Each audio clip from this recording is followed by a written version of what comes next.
प्रिय भाइयों और बहनों, प्रभु यीशु मसीह के अमूल्य नाम में आप सभी को शालोम। आज मैं आपके सामने एक अद्भुत गवाही रखने जा रहा हूं। यह गवाही है बिशप नेल्स बेंजामिन की, जिसे स्वयं उनकी पत्नी ने एक स्वप्न में देखा। ये उन दिनों की बात है जब बिशप नेल्स बेंजामिन प्रभु की सेवकाई में कार्य कर रहे थे। प्रचार करते हुए कुछ समय बीत चुका था, लेकिन परिवार पर कठिनाई के बादल छाए हुए थे। घर में तंगी और अभाव था, इतनी तंगी कि घर का खर्च चलाना भी मुश्किल हो जाता था। इसी कारण उनकी पत्नी अक्सर उनसे कहती, तुम्हें हमारे बच्चे और मेरा कोई ध्यान नहीं है। जब हमारे पास कुछ नहीं है तो सेवकाई कैसे चलेगी? परंतु एक रात उसी संघर्ष और आंसुओं के बीच परमेश्वर ने मेरी पत्नी को एक स्वप्न दिखाया। वह स्वप्न केवल स्वप्न नहीं था, बल्कि परमेश्वर का उत्तर था। उसने हम दोनों को यह याद दिलाया कि जब हम उसकी बुलाहट के लिए चलते हैं तो वह हमें कभी नहीं छोड़ता और न ही त्यागता है। और तब उनकी पत्नी ने स्वप्न देखा। वह एक रास्ते पर जा रही थी। चलते चलते उसके सामने दो रास्ते आ खड़े हुए। एक रास्ता था बहुत ही सकरा मार्ग। उस पर कीचड़ था, चारों ओर पेड़ खड़े थे और उन पेड़ों पर बड़े बड़े कांटे लगे हुए थे। लेकिन उसके सामने दूसरा रास्ता भी था। वह रास्ता चौड़ा था, बहुत खूबसूरत बना हुआ, चमकदार सड़क, चारों तरफ फूलों से लदे पेड़, एक मनमोहक दृश्य, मानो हर किसी का मन उसी पर चलने को हो। उसने मन ही मन निश्चय किया, मैं इसी चौड़े रास्ते से जाऊंगी। तभी सामने से एक वृद्ध व्यक्ति प्रकट हुआ। सिर पर सफेद बाल, चेहरे पर सफेद दाढ़ी, संपूर्ण शरीर पर सफेद वस्त्र। उसके चेहरे से अद्भुत ज्योति निकल रही थी। उसने कहा, बेटी, मैं जानता हूं तू इस चौड़े रास्ते से जाने का मन बना रही है, पर याद रख, यह मार्ग तुझे भटकाव में ले जाएगा। तू उस संकरे मार्ग से जा। भले ही वह कठिन दिखता है, भले ही उसमें कांटे और कीचड़ हैं, पर वही मार्ग जीवन की ओर ले जाता है। तभी उनकी पत्नी ने उस वृद्ध व्यक्ति की ओर देखा जो सफेद वस्त्र पहने खड़ा था। उसने व्यंग्य भरे स्वर में कहा, बाबा, क्या आप मुझे मूर्ख समझते हैं? आप क्यों मुझे इस चौड़े मार्ग पर जाने से रोक रहे हैं, जो इतना विशाल है, इतना सुंदर है और हरियाली से भरा हुआ है? आप मुझे क्यों उस संकरे, कीचड़ भरे, कांटों से भरे मार्ग पर भेजना चाहते हैं? क्या आप नहीं देखते? अगर मैं वहां गई तो मुझे चोट लगेगी, मुझे कष्ट उठाना पड़ेगा। नहीं बाबा, मैं तो इसी चौड़े मार्ग से जाऊंगी, क्योंकि यही मेरे लिए भला और सुखद लगता है। और वह दृढ़ मन से चौड़े मार्ग पर चल पड़ी। लेकिन अभी कुछ ही दूर गई थी कि अचानक उसके सामने तमाम जंगली जानवर आ खड़े हुए। भयंकर शेर, दहाड़ता हुआ बाघ, तेज पंजों वाला चीता, भेड़ियों का झुंड और जहरीले नाग, सब एक साथ उसकी ओर झपटने लगे। वह बुरी तरह डर गई। अपने प्राण बचाने के लिए वह चीखते हुए भागने लगी। उसकी सांसें तेज थीं, दिल की धड़कन मानो बाहर निकल रही थी, और वह किसी तरह अपनी जान बचाकर वहां से भाग निकली। भागते भागते उनकी पत्नी उसी स्थान पर आ गई जहां से उन्होंने यात्रा शुरू की थी। सफेद वस्त्र वाले बाबा मुस्कुराए और कोमल स्वर में बोले, बेटी, मैंने तुझे पहले ही कहा था, इस चौड़े मार्ग पर मृत्यु है, इसीलिए कहा था मत जाना। देख, अब तू उस संकरे मार्ग से चल, क्योंकि उसी में जीवन है। तब उसने संकरे मार्ग पर कदम रखा। वहां बड़े बड़े कांटे थे, पेड़ों पर झूलते हुए। पूरा रास्ता कीचड़ और पानी से भरा था। पैरों में जख्म हो रहे थे, कंकड़ और पत्थर पैरों को घायल कर रहे थे। लेकिन जैसे जैसे वह आगे बढ़ती गई, वह मार्ग बदलने लगा। कीचड़ से वह मार्ग मिट्टी का हो गया।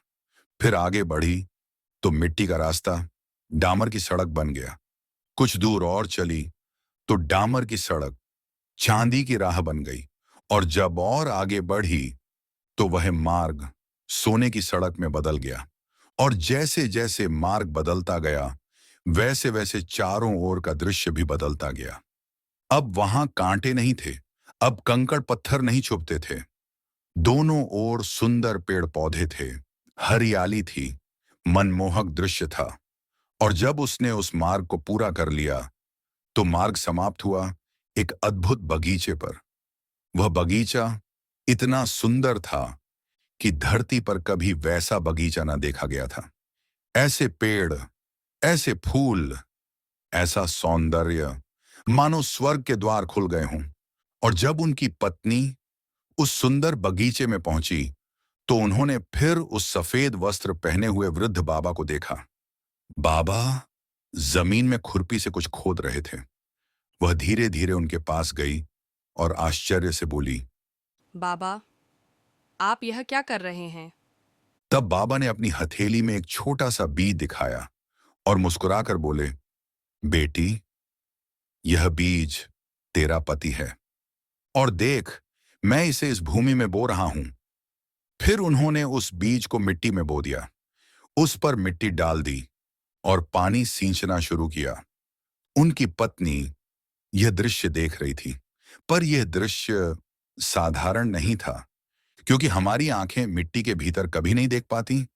लेकिन उस क्षण वह पारदर्शक भूमि के भीतर सब कुछ देख पा रही थी। उन्होंने देखा, बीज मिट्टी के अंदर गल रहा है, फिर उसमें से अंकुर फूट रहा है।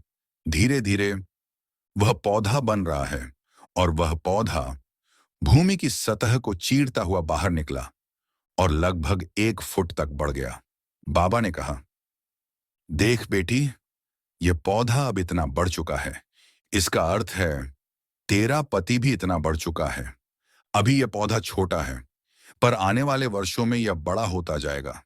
फिर एक दिन यह एक विशाल वृक्ष बन जाएगा।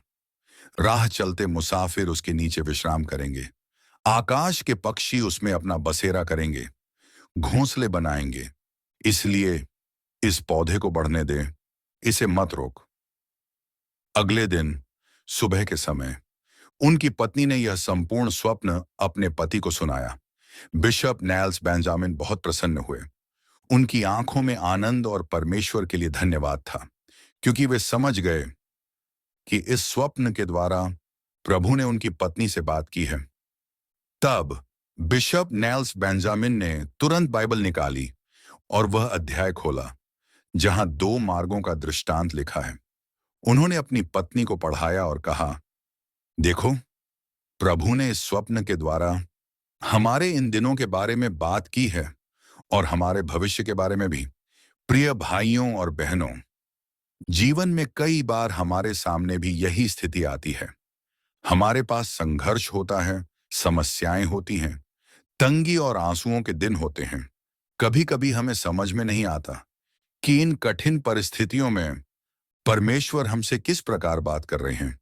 उनकी बुलाहट हमारे लिए क्या है और उनका उत्तर हमारे लिए क्या है। यही कारण है कि प्रभु यीशु ने मत्ती 7 अध्याय और इसके 13 से 14 पद में कहा है, संकरे द्वार से प्रवेश करो, क्योंकि चौड़ा है वह फाटक और सरल है वह मार्ग जो विनाश को पहुंचाता है, और बहुतेरे हैं जो उससे प्रवेश करते हैं। क्योंकि छोटा है वह फाटक और संकरा है वह मार्ग जो जीवन को पहुंचाता है, और थोड़े हैं जो उसे पाते हैं। इस गवाही के द्वारा प्रभु हमें यह शिक्षा देते हैं कि सचमुच चौड़ा मार्ग आकर्षक लगता है, पर अंत में वह विनाश की ओर ले जाता है। लेकिन संकरा मार्ग भले ही कठिनाई से भरा हो, वही मार्ग जीवन देता है। बीज की तरह हमें भी टूटना और गलना पड़ता है, ताकि हम अंकुरित होकर फलदायी वृक्ष बन सकें। तो भाइयों और बहनों, यदि आज आप भी कठिनाई और संघर्ष में हैं, तो निराश मत होइए। हो सकता है कि वही कठिनाई परमेश्वर का तरीका हो आपको बढ़ाने का। याद रखिए, परमेश्वर कभी गलती नहीं करता। उसकी योजना सिद्ध है और उसकी बुलाहट हमें जीवन और आशीष की ओर ले जाती है। इसलिए संकरे मार्ग पर चलिए और विश्वास रखिए कि अंत में वही मार्ग आपको स्वर्गीय बगीचे तक पहुंचा देगा।